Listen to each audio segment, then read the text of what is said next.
Hello everybody and welcome to the 6th episode of On Screen.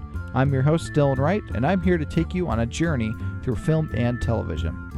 I hope everybody enjoyed their Halloween weekend and Monday, and I hope you guys got a ton of treats and just a couple of tricks. So on Friday, Netflix is coming out with a new show called The Crown, and it's about Queen Elizabeth II, and it's like a biopic and a period piece about her life and her rule. So in honor of that, I want to talk about period pieces, media that takes place in another time and place and really has the era be a character as much as the characters themselves are. Shows like Mad Men, The Tudors, The Borgias, hopefully The Crown. Boardwalk Empire is another example. The show Outlander is kind of an example of a double period piece in a way. These are shows that use the era that they're set in to tell a story that wouldn't be able to kind of be told in like a modern time or the future. And they use the time to really get the audience into a certain mood to tell the story. And period pieces are made or broken by how much they commit to the time period that they're set in. If you have too many, gee golly, this is the 60s and these kind of things never happen and they never will happen, wink, wink, you're kind of taken out of it. There's an episode of Mad Men. I think it's the very first episode, actually. And otherwise, Mad Men is a really good, period piece show. You're brought into the 60s. You feel like you're really there. And you're like seeing a day in the life of these people. But at the very first episode, there's a scene where Sally, who is the main character, Don Draper's daughter, is running around with a laundry bag like over her head. And you see her mother, Betty, yelling at her for wearing the laundry bag over her head, and you're thinking, oh, it's because she doesn't want her to choke. But Betty then goes on to say, my dress better not be on the ground, and you're like, oh, it's the 60s. She doesn't know about the possibility that her kid could suffocate to death. It's moments like that that kind of take you out of the period piece. But generally, if there's not too many, like, oh, things aren't like they are now, so we just want to let you know that you're not in the 2000s and the 2010s anymore. You're in the 60s or the 1840s or the 1400s. The show genuinely succeeds. A big thing about period pieces are the sets and the costumes. And also sometimes the actors are pretty important as well, because you want to get somebody who looks like they could be from that era, because there's a certain look to people from the 40s as opposed to people from now.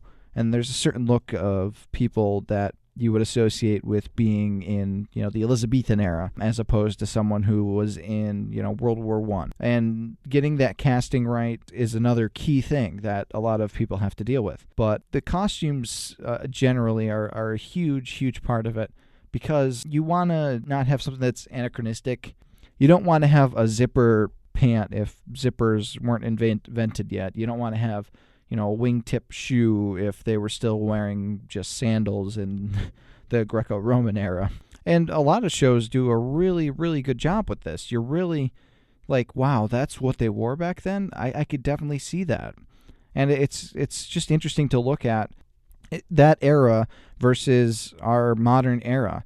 And a lot of times that's what period pieces are meant to do. They're meant to, juxtapose what it was like then to what it was like now, and sometimes point out things that we're still facing in today's society in a different way or possibly even in the same way. I keep coming back to it, but Mad Men does a really good job with kind of showing that these issues of gender equality and racial inequality are still very important, vital, and relevant issues in today's world. And it's kind of scary to think that. But it shows like Mad Men or Boardwalk Empire or, The Tudors to show what things have changed and what things haven't changed. Because as a people, we've evolved so much, but in some cases, we haven't really evolved at all. We're still defaulting back to what our ancestors thought as normal.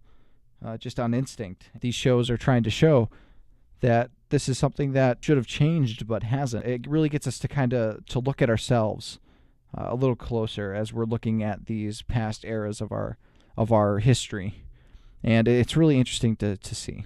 as much as these shows are trying to show our past, they're also just trying to show our present and what our future could look like if we keep on the path that we're currently on. And that's something that really is pretty impactful, that we could use these past instances to kind of reflect our present circumstances.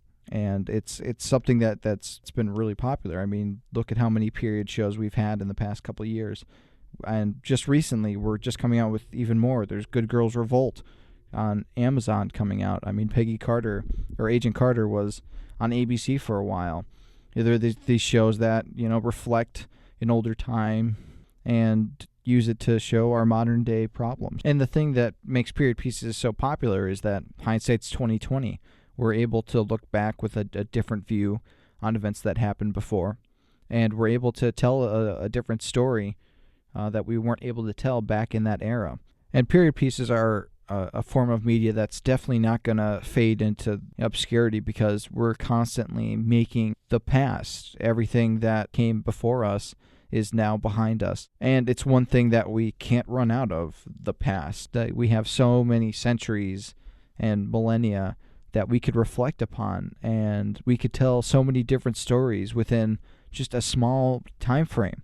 I mean, think of how many shows and movies from the 60s we've had. Think about how many Richard Linklater 70s movies we've seen.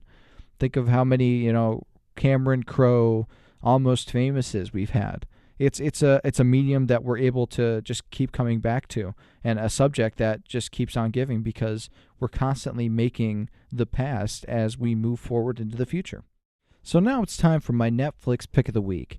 And my movie pick of the week this week is going to be a film that I absolutely love. Every single time I watch it, I see something new that I missed before, and it's a movie that I consistently find hilarious, and that is Hot Fuzz. It's part of what's called the Three Flavors Cornetto trilogy by Edgar Wright, and it stars Simon Pegg and Nick Frost, who are in all three of these movies.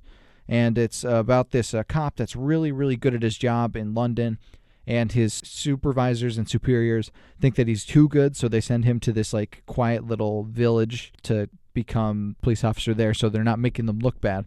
And the officer uncovers this murder conspiracy and all these different killings that are going on there, and he decides to try and bring some actual police work into this quiet village that kind of just lazily lets everything go by the wayside, but there's actually something more sinister underneath. And this is the type of comedy that literally everything in the frame is meant to cause you to be like, oh, that's a funny little detail that they added there. The performances are great. The way Edgar Wright directs movies, I mean, he's done Scott Pilgrim vs. the World, which is one of my favorite movies of all time, and he's done Shaun of the Dead, which is a horror classic. And how he shoots film is just innovative and creative, and it's fun to watch. It's a movie that keeps it moving, and you're constantly being pushed forward in such a fun way that you're like, wow, this is so action-packed, and it's so funny at the same time. And it's definitely a movie that I would recommend if you've never seen it before, because it's just a work of genius, as are most of Edgar Wright's movies. So that is my Netflix movie pick of the week. So my Netflix television pick of the week is a show that is done by AMC, who have been putting out such quality shows in this past decade. It's called Halt and Catch Fire. So the show is about PC computer boom in the 80s, and this one company that basically is trying to create a cheaper computer that will challenge IBM's computer, and it's about kind of the people that are involved in that. It's not based off of anything, any real life story or anything like that. It's not like a biopic, but it's a really interesting show, really well acted. Lee Pace is in it, who is such a good actor. If you've ever seen him in shows like Pushing Daisies, or he was Legolas' father in the Hobbit movies, and he was Ronan the Accuser, the villain of Guardians of the Galaxy. And he's such a good actor that watching his performance alone is worth the price of admission for this show. So definitely check out Halt and Catch Fire, and that is my Netflix television pick of the week. So that's going to be it for this week's episode of On Screen. If anybody has any suggestions for any future topics on the show, please let me know. I would love to cover a topic that you guys really want to hear about. So until next time, take care.